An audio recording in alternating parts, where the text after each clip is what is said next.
Iran Israel war اور Middle East tension, Iran Israel war with Iran, سارا اس میں یہ بہت معاملات جو ہیں اگر آپ دیکھیں کہ منٹوں منٹوں میں چیزیں بدل رہی ہیں، اسٹیٹمنٹس، ڈیولپمنٹس جو آپ سن رہے ہیں اس سے کبھی کبھی بالکل الٹا کچھ ہو جاتا ہے.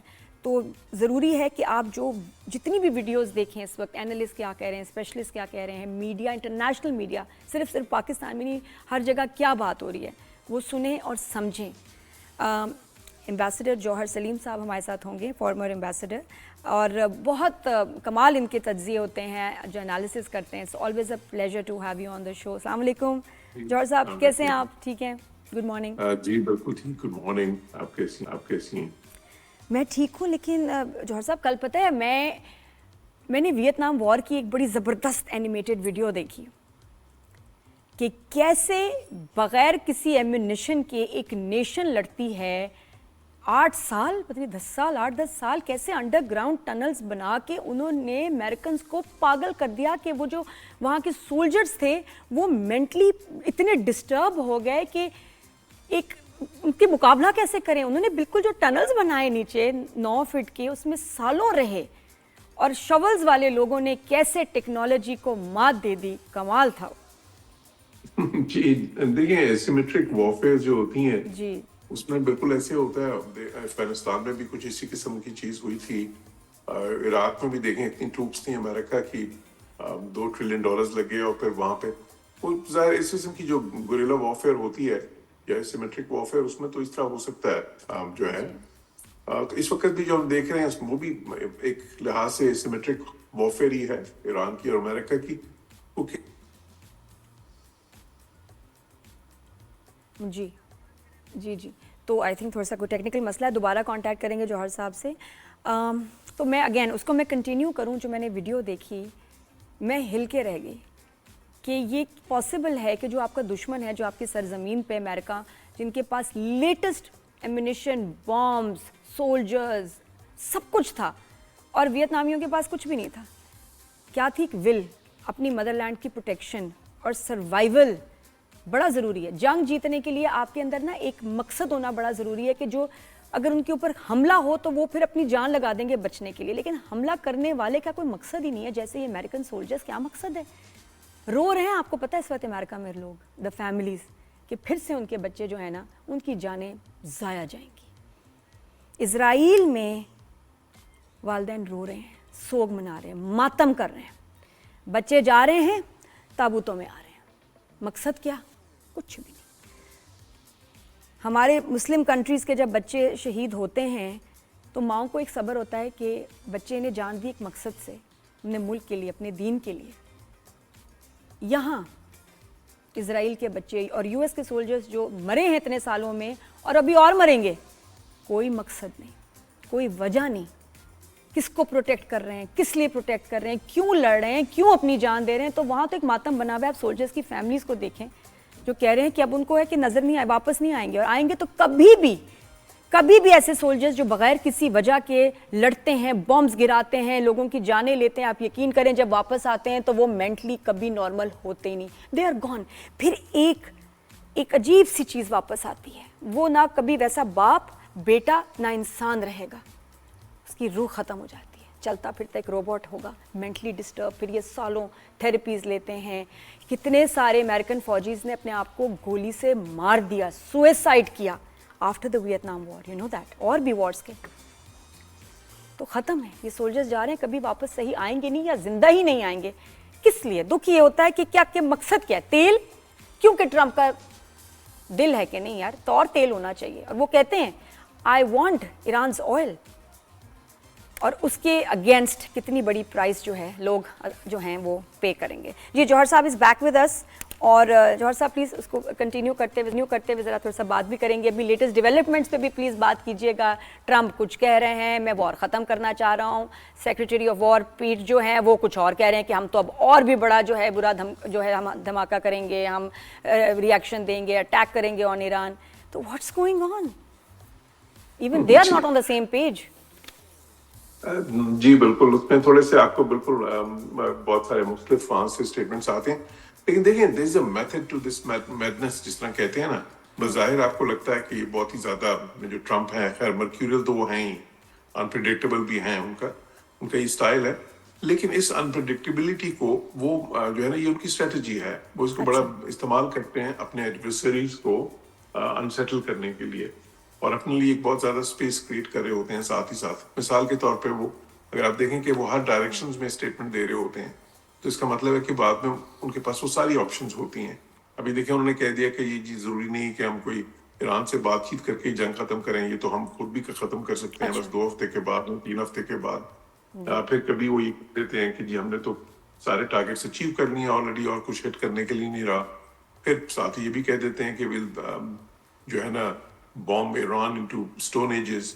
تو وہ ان کا مقصد یہ ہوتا ہے کہ پریشر بھی بہت سارے ڈالے رکھیں ایران پہ, اور ساتھ ہی ساتھ جو ہے نا بالکل ان کو یہ پتہ نہ ہو ایران کو کہ ان کی نیکسٹ موو کیا ہوگی. It's like a game of very complicated chess game سمجھ لیں آپ. تو اس لیے جو اور یہی ان کے سیاسی کریئر میں بھی ان کی کامیابی کا راز رہا ہے کہ ان کے اپوننٹس کبھی سمجھ نہیں سکے کہ جی اب وہ کی نیکسٹ موو کیا ہوگی. لیکن میں یہ سمجھتا ہوں کہ ابھی جو وقت ہے یہ دونوں سائڈز کے لیے بہت اچھا وقت ہے آف ریمپ جانے کے لیے, یعنی کہ مذاکرات کی میز پہ جانے کے لیے. وہ کیوں؟ دیکھیں ایران جو ہے یہ ٹھیک ہے کہ انہوں نے ایک بہت اچھی ریٹیلیشن کی ہے اس وقت, لیکن ساتھ ہی ساتھ ان کو بہت زیادہ ڈیمیج بھی لینا پڑا ہے, اور آگے جو اس کے بعد جو نیکسٹ فیز آئے گا وہ اس سے بھی بہت ہی زیادہ ڈیمیجنگ ہو سکتا ہے.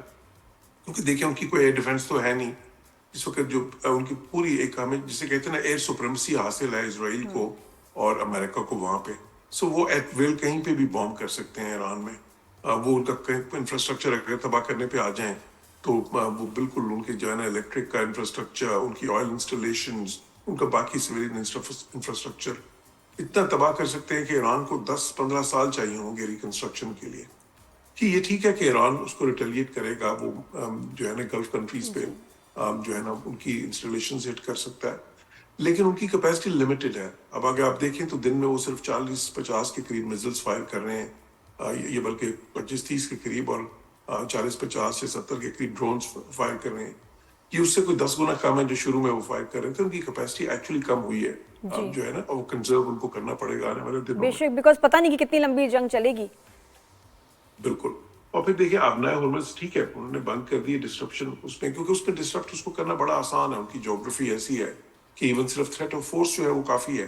وہ کہہ دیں کہ جی کوئی بھی یہاں سے ٹینکر گزرے گا, کیونکہ آئل کا ٹینکر مسئلہ کیا ہے, یہ سپر ٹینکرز جو ہیں اتنا زیادہ آئل ہوتا ہے اس میں کہ ایک راکٹ بھی آگ پڑ جائے اور آگ لگ جائے تو تباہی مچ جاتی ہے. اور پھر انشورنس پریمیم اتنے اوپر چلے جاتے ہیں ان شپنگ کمپنیز کے لیے کہ وہ پھر ویسی کہ وہ تو صرف تھریٹ آف فورس پہ روک دیتے ہیں, آپ کو کچھ کرنا بھی نہیں ہے وہاں پہ. تو وہ افیکٹو تو ہے, لیکن بات یہ دیکھیں نا اب ٹرمپ نے دوسری طرف آ گئے, وہ کہتے ہیں ٹھیک ہے بیکاز بہت سارے ملکوں نے ان کا ساتھ نہیں دیا, جیسے یو کے کو کہا انہوں نے, فرانس کو کہا, بہت سارے ملکوں کو کہ آپ آ کے مل کے ہمارے ساتھ اس کو کلیئر کریں. نہیں, اور وہ بار بار بتا بھی رہے ہیں کہ میں بھولوں گا نہیں. ٹرمپ کہہ رہے ہیں میں آئی ول ناٹ فرگیٹ, میرے پاس نہ بہانا روتے ہوئے. جی, لیکن اس میں زیادہ اہم چیز یہ ہے کہ دیکھیں امریکہ کو تو اس تیل کی ضرورت نہیں ہے. یہاں سے جو چیزیں آتی ہیں اس میں صرف تیل نہیں ہے, گیس بھی ہے, یہاں سے فرٹیلائزرز بھی آتی ہیں, ہیلیم بھی آتی ہے, یہاں سے ایلومینیم پروڈکٹس بھی آتی ہیں, اسٹیل بھی آتا ہے. لیکن یہ زیادہ تر چیزیں جو سی امریکہ کو نہیں چاہیے. یہ جو ہے یہ چین کو چاہیے, یہ ساؤتھ کوریا کو چاہیے, یہ جاپان کو چاہیے, یہ انڈیا کو چاہیے, پاکستان کو چاہیے. تو وہ مسئلہ یہ ہے کہ ایران اس کو بہت عرصہ تک ڈسٹرب نہیں رکھ سکتا, اس لیے کہ یہ ان کے جو وہ ممالک ہیں جن کے ساتھ ان کے تعلقات اچھے ہیں ان کو ہرٹ کر رہا ہے, یہ امریکہ کو ڈائریکٹلی تو ہرٹ نہیں کر رہا. سو اس لیے اس لیوریج کو بہت زیادہ عرصہ تک اگر استعمال کرنا چاہیں تو وہ بھی مشکل ہو جائے گا. سو اس لیے میں سمجھتا ہوں کہ اس وقت, اور پھر میں یہ کہہ چکا ہوں پہلے کہ یہ جنگ جو ہے ٹھیک ہے, یہ مزید اس کا جاری رہنا امریکہ کے لیے کوئی اچھا نہیں ہے, غیر مقبول جنگ ہے امریکہ میں, اور ظاہر ہے کہ اکنامکلی بھی ایک دنیا کے لیے, ایک معاشرت کے لیے ایک خطرہ ہے. لیکن ایران کے لیے تو یہ اس سے بھی زیادہ خطرناک ہے اس کا جاری رہنا. جی بالکل. جوہر صاحب ایک اور میٹر ہے جس کے اوپر ابھی اتنی بات نہیں ہو رہی, وہ ہے کہ لیبنن کا بڑا برا حال ہو رہا ہے. اسرائیل اتنی بری طرح بامبنگ کر رہا ہے لیبنن کو اور اس کی بات نہیں ہو رہی. بالکل, یہ آپ نے بالکل ایک اہم پوائنٹ کی طرف اشارہ کیا, اور یہی میرا جو نیکسٹ پوائنٹ تھا. جی دیکھیں یہ جنگ صرف ایک ملک کو سوٹ کر رہی ہے اس وقت. یہ اس کا جو طویل دورانیہ یا اس کی طولت وہ ہے اسرائیل. ان کو کیوں سوٹ کرتی ہے؟ اسرائیلی 30 سال سے یہ کوشش کر رہے تھے کہ کوئی امریکن پریزیڈنٹ مانے. یہ نیتنیاہو جو ہے یہ 90s میں بھی پرائم منسٹر تھے, پھر بعد میں مختلف گیپس کے ساتھ یہ چلتے رہے ہیں پرائم منسٹر, لانگسٹ سرونگ ہے وہاں پہ. کوئی پریزیڈنٹ ان کی بات نہیں مانتا تھا, روک دیتے تھے ان کو. بے شک وہ اوباما تھے, بش تھے, بائیڈن تھے. ٹرمپ نے بھی پہلے دور میں ان کی بات نہیں مانی بڑی کو. دوسرے دور میں جب یہ الیکشن جیتا ان کی سیکنڈ ٹرم میں, تو میں نے شروع میں ہی کہا تھا کہ اس ٹرم میں وہ اسرائیل کے لیے پریزیڈنٹ ٹرمپ جو ہے نا جو کچھ کریں گے وہ پہلے کسی پریزیڈنٹ نے نہیں کیا ہوگا, کیونکہ بیکاز ہی اوز اسرائیل نا پورے سیاسی طور پہ. تو وہی ہوا. اب جو مسئلہ ہے کہ اب جب اسرائیل کو یہ چانس مل گیا ہے, وہ چاہتا ہے کہ اس سے میکسیمائز کرے اس چانس کو ایران کو ڈیمیج کرنے کے لیے. تو وہ چاہتے ہیں کہ یہ جنگ لمبی چلے. اس لیے آپ نے دیکھا جب بھی بات مذاکرات کی طرف جانے لگتی ہے, وہ کوئی جو ہے نا اعلیٰ ترین جو ہے نا قیادت میں سے ایران کے کسی کو اسیسینیٹ کر دیتے ہیں, یا کوئی اور ایسی چیز کر دیتے ہیں کہ وہ سکٹل ہو جائے پروسیس جو ہے. ان کو سوٹ کرتا ہے. امریکہ کو یہ اس وقت جو ہے سوٹ نہیں کرتا, ایران کو سوٹ نہیں کرتا, خلیجی ممالک کو سوٹ نہیں کرتا یہ جنگ اس وقت اور لمبی چلے.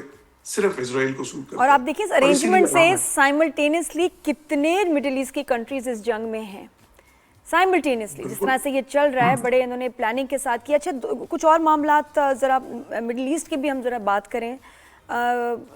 یو اے ای نے جو اسٹیٹمنٹ دی ہے اور انہوں نے نوٹس جاری کیا ہے کہ جی ایرینینز جو ہیں دے کے not inter you a E, even transit کے لیے بھی جو ہے نا وہاں سے گزر نہیں سکتے. اب ایسے میں بہت سارے لوگ ہیں جو work visas, business visas, family visas پہ وہاں ہیں اور سالوں سے رہ رہے ہیں, اور ان کی فیملیز ابھی وہاں ہوں گی, وہ کسی وجہ سے باہر گئے ہوں گے, وہ واپس نہیں آ سکتے. یہ کیسے پاسبل ہے, آپ یہ بتائیں.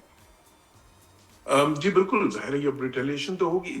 دیکھیں اس پہ بھی اس جنگ کے شروع میں میں نے ایک چیز کہی تھی, اور اس وقت بہت سے مبصرین جو ہے نا وہ اس کو سمجھ نہیں پا رہے تھے. یہ شروع میں خیال کیا جا رہا تھا کہ جی جب ایران ان ملکوں کو ہٹ کرے گا, ان کی بیسز کو نہیں صرف ان کے سویلین انفراسٹرکچر کو بھی جو وہ کر رہے تھے, تو یہ ملک امریکہ پہ پریشر ڈالیں گے کہ جی جنگ ختم کرائیں. تو میں نے یہ کہا تھا کہ نہیں, یہ جو ہے اسٹریٹجی یہ بیک فائر کر جائے گی.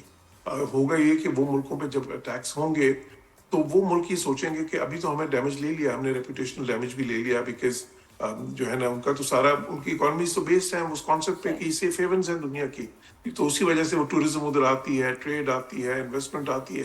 وہ چاہیں گے کہ اس کا کوئی مستقل حل نکلے, تو وہ تو الٹا امریکہ کو کہیں گے کہ اس کو جو ہے نا مزید جاری رکھیں اینڈ فنش دا جاب. اور آپ دیکھیے کہ بعد میں اسی قسم کی آوازیں وہاں سے آئی ہیں خلیجی ممالک سے, یہ ساری تو میڈیا میں سٹوریز آ گئی ہیں. تو اس کی وجہ اب وہ دیکھیں انہوں نے, ایران نے ٹھیک ہے یہ جو اسٹریٹجی کامیاب تو رہی, لیکن بہت ہی ہائی رسک اسٹریٹجی تھی.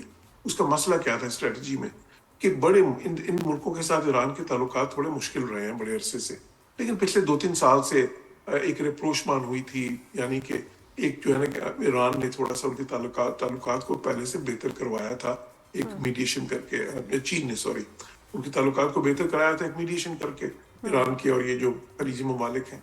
اچھا وہ جو ٹرسٹ تھوڑا سا ڈیفیسٹ کم ہوا تھا, ایران نے بھی جو کیا اس سے وہ بہت زیادہ بڑھ گیا. اب یہ چیز کو سالوں لگیں گے اس ٹرسٹ ڈیفیسٹ. اور حالانکہ جوہر صاحب اتنے وہاں لوکلز ہیں, وہاں کے نیشنلز ہیں جو ایرانین ڈسینٹ کے ہیں, جو پیچھے سے ہیں ایران سے ان کا تعلق ہے, ان کے لیے بھی دیکھیں کتنی تکلیف دہ بات ہو رہی ہوگی. اچھا ایک اور خبر سنی ہے, ذرا اس کو آپ کوئی کنفرم کر دیں یا ڈینائی کر دیں کہ کیا, اچھا قطر نے کہا کہ ثالثی پروسیس میں وہ پارٹیسپیٹ نہیں کر رہے, لیکن اپریشیٹ کرتے ہیں وہ پاکستان کی ایفرٹس کو, but at the same time پاکستانیوں کے لیے قطر میں جو ویزا آن ارائیول تھا وہ اس کو ختم کر دیا گیا ہے. یہ کوئی سچ, یہ بات صحیح ہے؟ کیونکہ اتنا سوشل میڈیا پہ ہم چیزیں دیکھتے بھی ہیں, پتہ نہیں از اٹ ٹرو اور ناٹ. دیکھیں یہ چیز تو اگر مجھے کنفرم کرنی پڑے گی, میں آج کنفرم کر سکتا ہوں, چیک کر لوں گا اس کو. لیکن دیکھیں اب یو اے میں دیکھیں تو پاکستانیوں کے لیے ویزا آسان کر دیا گیا پہلے سے, تو وہ ظاہر ہے مختلف ملکوں کی پالیسیز جو سی ہیں وہ پھر کسی ایک ملک کے لیے نہیں ہوتی, وہ پھر ایک گروپ آف کنٹریز کے لیے کئی بار ہوتی ہیں. لیکن اس میں جو عام چیز ہے وہ یہ ہے کہ جب ویزا آن ارائیول تھا بھی تو اس کے کچھ لوازمات تھے. وہ لوازمات اس قسم کے تھے کہ جی اگر آپ کے پاس امریکن ویزا ہو, آپ کے پاس شنجن ویزا ہو, یا آپ کے پاس برٹش ویزا ہو, تو پھر آپ آ سکتے ہیں. یہ چیزیں جوہر صاحب ان کی بکنگ کی کچھ ریکوائرمنٹس تھی. ڈسکور قطر سے اگر آپ بکنگ کرتے ہیں اور آپ کے ہاتھ میں بکنگ ہو تو وداؤٹ اینی فی آپ کو وہ ویزا آن ارائیول دے دیتے تھے کہ آپ کی ایڈوانس بکنگ ہوئی بھی ہو تو ایسے ہم لوگوں نے بہت دفعہ ٹریول کیا. وہ والی آسانی بھی جو ہے وہ بھی ابھی ختم کر دی گئی. That's what we have heard. ابھی شور نہیں, آپ پلیز پتہ کر کے ہمیں ضرور بتائیے گا, کیونکہ یہ بڑے یہ افسوس کی بات ہے. کتنے اچھے ہمارے تعلقات ہیں, اتنا اچھا, یہ تو اللہ نہ کرے کہ کوئی بھی ایسی ڈیولپمنٹ ہو جب کچھ مسئلہ ہے بھی نہیں تو ہمارے درمیان. جی بٹ تھینک یو سو مچ جوہر صاحب, بہت شکریہ, آپ نے ہمیں وقت دیا. Thank you.